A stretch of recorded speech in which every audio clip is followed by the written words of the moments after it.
Today we are here to celebrate the World Ṣàngó Festival 2025. Wọ́n fi àsìkò yìí kí gbogbo àwọn èèyàn tó wá káàkiri gbogbo àgbáyé wípé ẹ káàbọ̀ sí ìpínlẹ̀ Ọ̀yọ́.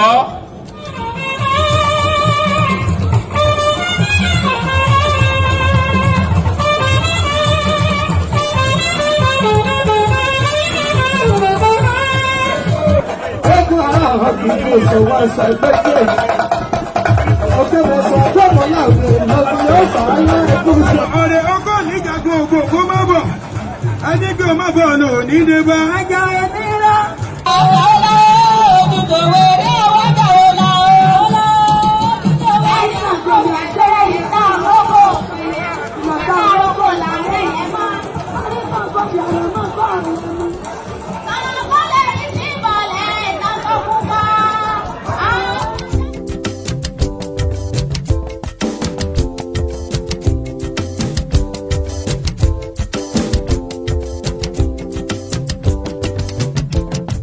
Inú mi dùn pé mo wà ní ilé nì. Èyí jẹ́ àkọ́kọ́ nínú ọdún World Ṣàngó táàmọ̀ ṣe festival táàmọ̀ ṣe Ọlọ́run ní fèyí ṣàṣemọ́ o. Mo wá tún sọ mò ń gbàdúrà ládùúrà náà pé gbogbo àwa táwa ní ilé nì Ọlọ́run bá wa ṣe àwa tá a kójú ṣe tọdún yìí láti tẹ̀mí ìdáyàtọ̀ wọn.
Ẹ